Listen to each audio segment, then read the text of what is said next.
I just came back from the Friday night quads at the St. Louis Chess Club. I have lost every game that I have played there for the last 3 weeks. They had me in the top quad with the Grandmasters, or at least one Grandmaster, lose all my games, and my rating has been going down, down, down, and now I'm finally on a quad where I can score 1 out of 3, so we're on the right track. I played internet legend Elijah Logazar. He's a national master, but has been lower rated than me in classical. But this was a quick game. The time control was 15 plus 3 or 5. I don't know, honestly, which I should have known because I was playing on increment for a lot of these games. But the only game where I had white. So maybe it really is that if I just fix my black openings, then everything will be good and I'll be an NM.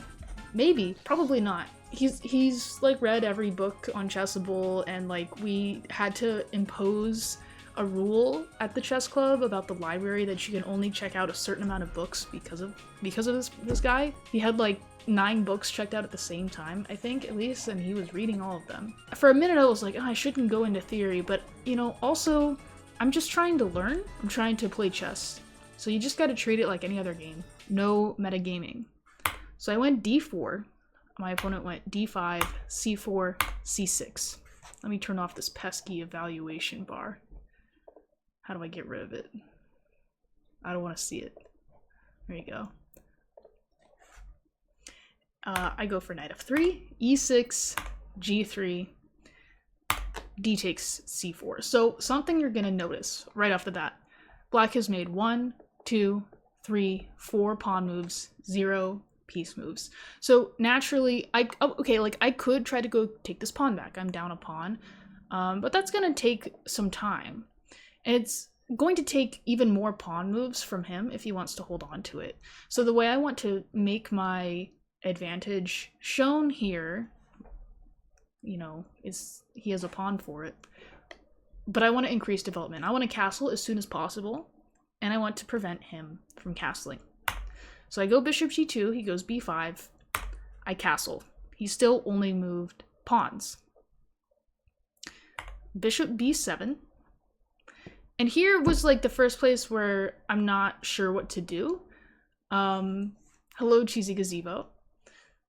Something I remembered, I'm thinking back to my absolutely infamous Matthew Wofford game that I lost, but it was such an impactful game for me that I'm still riding the high from it like 2.5 years later. But I found like this novelty in that game, and my brain was cooking here, because I remember in that game, the reason I was able to find this move was because my opponent had made so many pawn moves. And I was like, if I just keep him in the center, like, I just have to keep him in the center.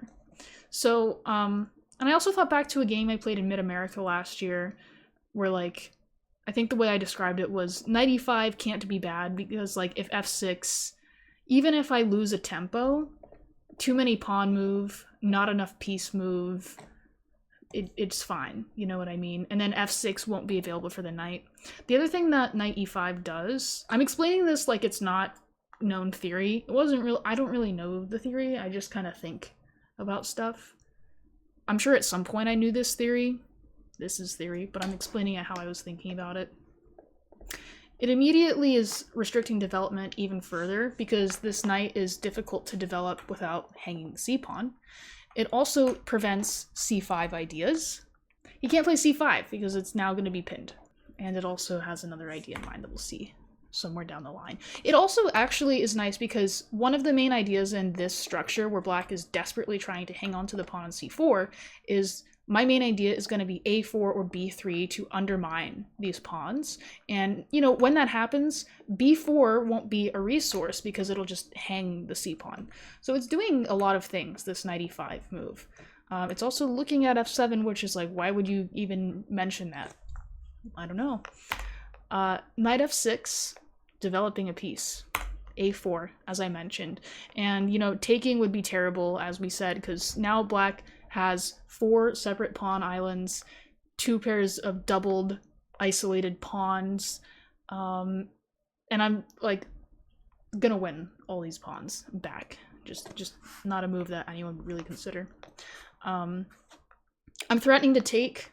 I don't know if I'm like explaining too much or too little, because I don't know, there's different people in the audience. but just skip ahead if you know all this. You can't take because it's pinned. So he goes a6. So that if takes, he can take back with the a pawn, and there's nothing here because the bishop defends the rook. Okay, now I just go b3. And I wasn't sure if this is like a real idea. This is just something I play in Bullet. If he plays takes on b3, I'm not winning this pawn back. I've kind of given up on that. In fact, it looks like I'm giving another pawn, because if I play queen takes b3, then the d pawn's hanging with a fork. Why would I allow this, you might ask? Well, queen takes b3 I played, and after queen takes d4, I have bishop b2. Defending the rook, defending the knight, more importantly, developing with tempo, keeping my momentum going, which is like the main theme of this line, momentum. Black has two moves here.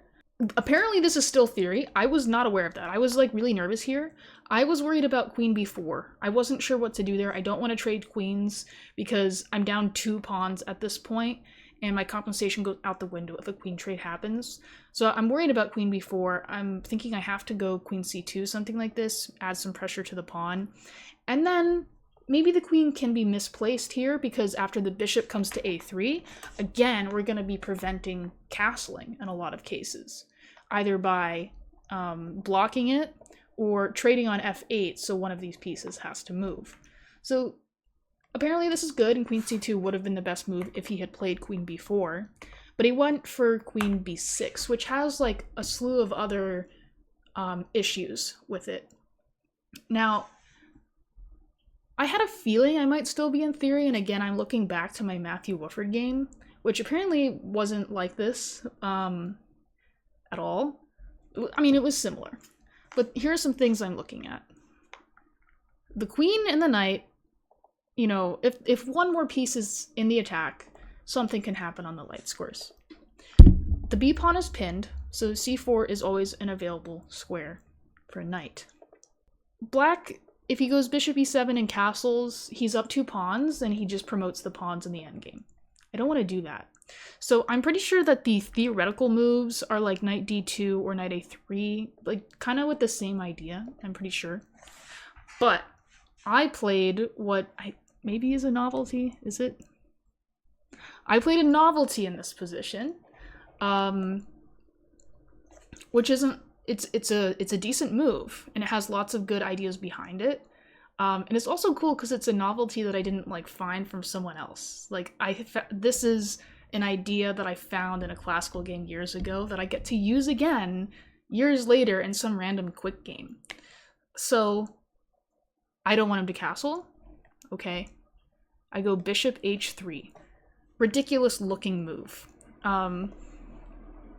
Moving the bishop off of like the Catalan bishop off of its home diagonal. But I have like a very specific threat in mind. If he does nothing, you know, like if he passes, knight takes f7, king takes f7, queen takes e6, king g6, bishop f hiccup, bishop f5, I don't know, one of these squares, I guess, no, then there's this.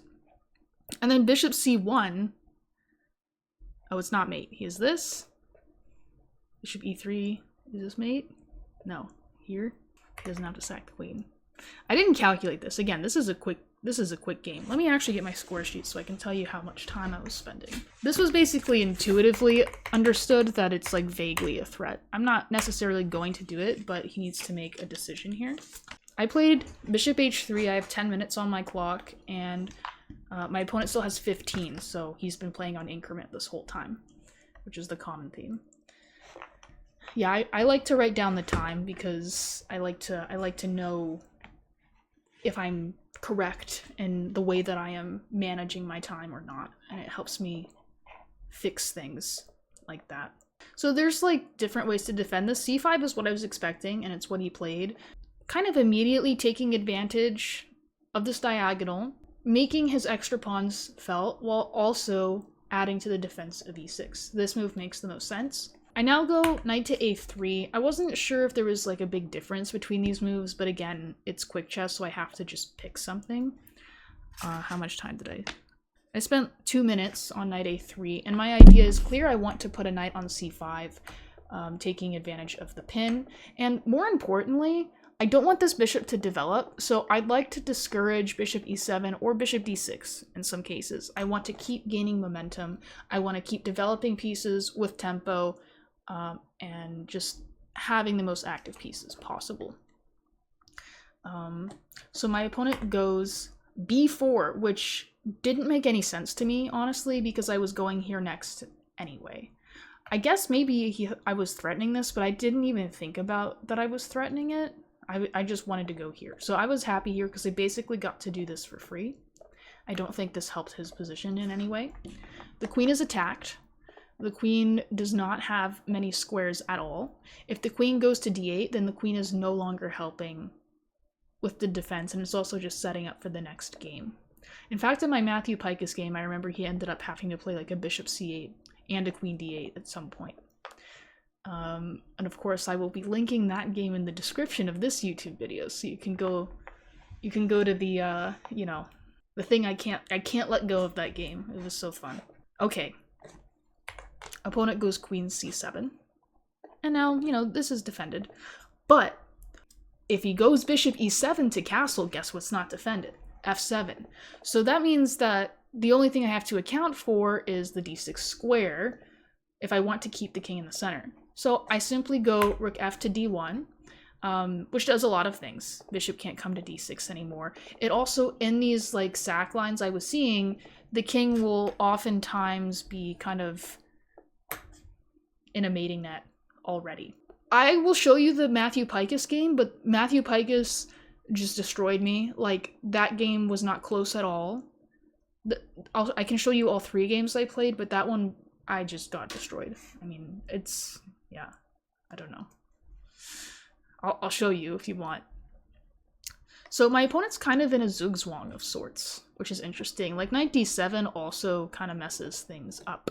He goes a5 because, positionally speaking, say he does castle and I don't sack pieces and kill him, I'm always thinking about playing a5 and just having the b6 square and blockading these pawns on the light squares. And even if I am like down a pawn or 2 pawns, it's really not going to feel like it because they're not going to be going anywhere. So he goes a5, which I saw as stopping that forever and also kind of waiting to see what I do. What should I do here? Well, I asked myself, what is rule number 1 of attacking chess? What is the first thing that they write in like almost any attacking chess book? Or at least the one I read. What is rule number 1 of attacking? Maintain the initiative? That is one of them. At least the books I've read, or the book singular I read, yes, bring all your pieces into the game. Include all pieces in the attack. So who's not playing? This rook on a1. And in fact, it's not even doing anything here. So I'm like, all right, well, you know what's going to make his whole life worse is if there's 2 rooks on the d file. So I go rook d2. Opponent still can't play bishop e7 because of knight takes f7. Knight c6. Rook d1. And now my opponent goes bishop e7. What we've been waiting for. He's been putting it off for a long time. Now the question is, does knight f7 even work, or am I just on crack as usual? And if it does work, after king takes f7, are you going to be playing bishop takes e6 or knight takes e5? I mean, not knight takes e5, knight e5 check. And you have to figure this out now, and you have to do it with 6 minutes on your clock. And keep in mind, you have to play the rest of the game, and you have to calculate it all. I did my best. I spent 2 minutes calculating here, and I was like, ain't no way this ain't working. Just based on the vibes and the chess gods. So knight takes f7. King takes f7. I couldn't decide here if I wanted to play bishop takes e6 or knight e5. Knight e5 looks like it hangs a piece, but what it does is it gets the queen out of, or the queen into the game, and of course he can't take with the queen because it's defended. But if he takes with the knight, then queen e6 wins the bishop or the knight back, and I have like these monster bishops in his face. But bishop e6 I found very intriguing as well, because after king takes e6, knight e3 is just leading to mate because he's cut off, like we said. Oops. He's cut off on the d file, and he cannot retreat on the diagonal because we kind of lured him out. He's entombed by his own pieces. The bishop's helping. Every piece is helping. So this is going to lead to mate at some point. I don't know how many dumb moves he can throw in. But the problem is with bishop takes e6 is he doesn't have to take it. He could go like, for example, king f8, and then what? How do I continue here? I didn't look too deeply at this again because I only had 2 minutes, and I spent about 30 seconds on this intuitively, was like, I don't know what's going on. And then I moved on to thinking about knight e5, and if I found nothing there, I would come back to bishop e6, but I found something with knight e5. I think that the idea here, it would be rook d7, basically, in some way, shape, or form. This is a lot to understand with no time. I went for knight e5, which is, you know, looks very good. Knight takes e5, queen takes e6, king f8. And here the line that I saw before I played knight e5 was after bishop e5, the queen has 2 squares, c8 and c6. C6 looks like it just kills me because it threatens mate in 1 and it threatens to trade the queens. And if I don't have the queens, I'm down a piece. However, the line I saw was queen c6, rook d8. If bishop d8, I go bishop d6, and he's in a mating net, so he would have to sacrifice his queen. And if takes, bishop takes, I will still have bishop d6. And so my opponent in this position, I'll show you what I thought about queen c8 also. My opponent had about 11 minutes here and thought till he had 7. And I think he saw all of that and decided he couldn't do this. But there is a resource available. So I'll show you the line that I just said. So check, which would be mate if not for these 2 pieces. Takes, bishop takes. Now bishop d6 because the bishop is no longer on that diagonal. And it would be mate other than the fact that this can happen. And even after some bishop e7, I pick up the bishop on b7. So I should be winning here. And in these scenarios, I mean, honestly, maybe he could have tried this. This is complicated as hell. I mean, maybe bishop e6 and then queen d3 and just kind of staircase in. I'm not sure. And yeah, the same thing happens if he takes with the bishop first. But the problem is he can go, I think he can take and then go knight e8. And in this line, I did look at this and I thought I had queen f5 just winning, but he just plays king g8 and then my rook is hanging and h1 is hanging. And then let me turn on the computer for a second because I don't know what it's like -1 here, but everyone has to play the best move forever. I don't know. So my opponent decided to play queen c8. But queen c8 does not work either.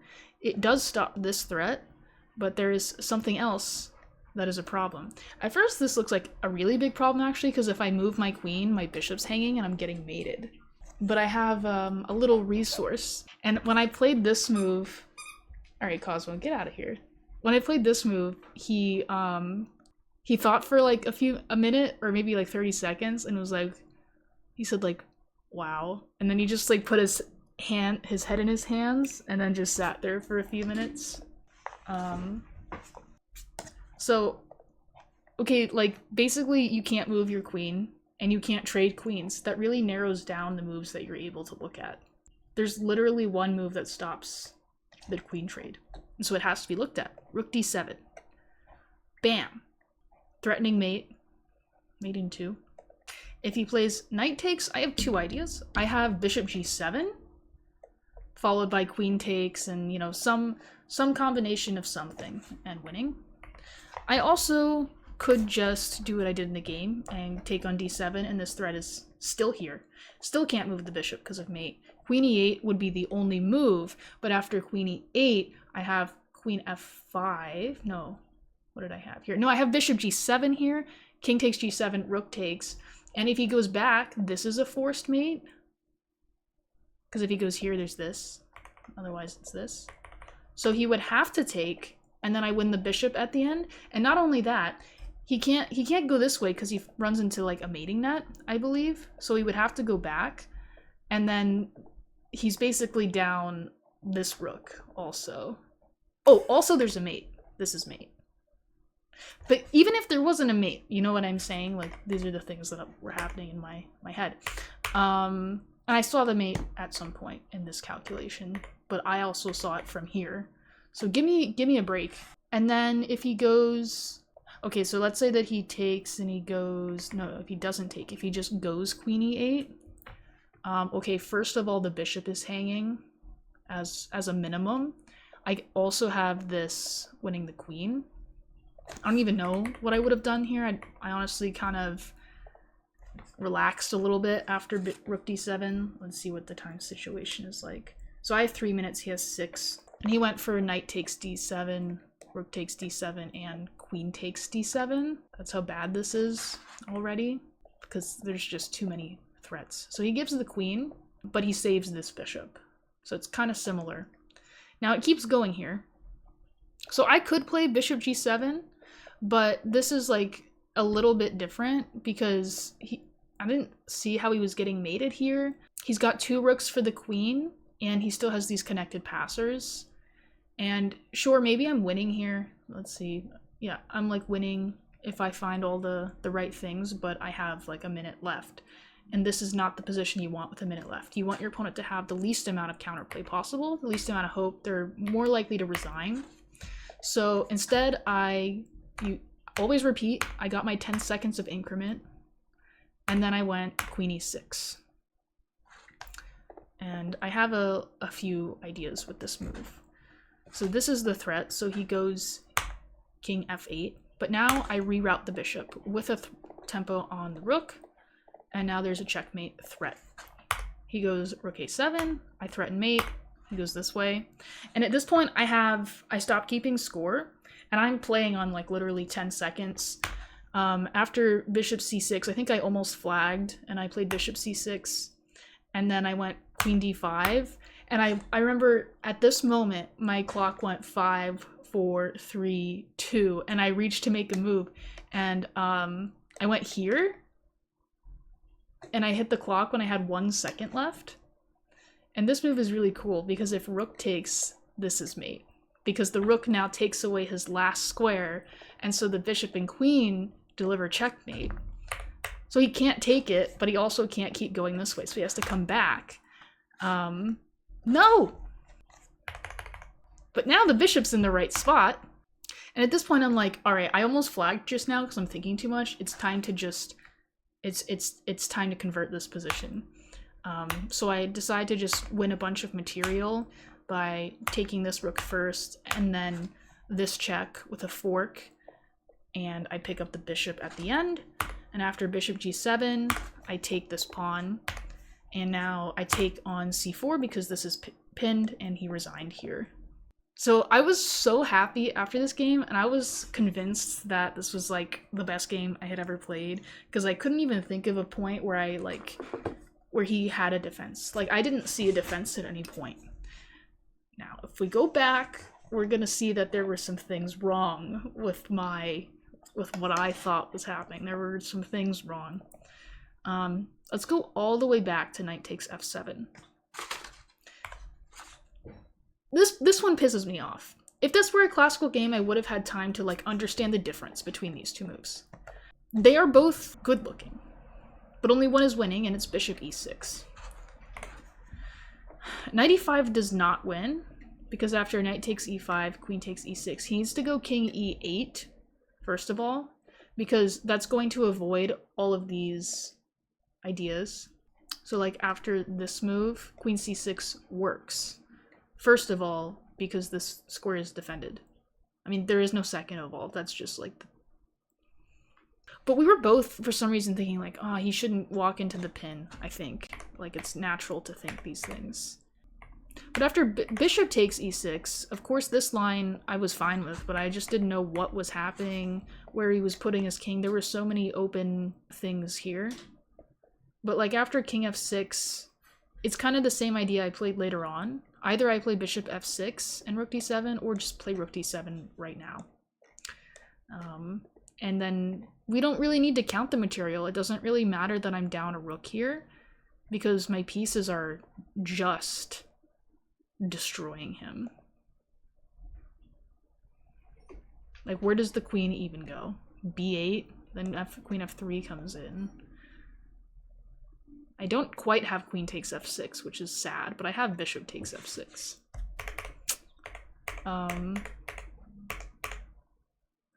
And then also something I missed later on was he actually can play this move. Yeah, we talked about this because of knight e8. So we both missed this.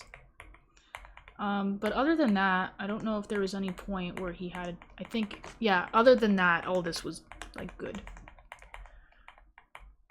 But it's good because I've gone from losing every game in the quads to winning one game, and maybe someday like 1.5, maybe 2, and then who knows?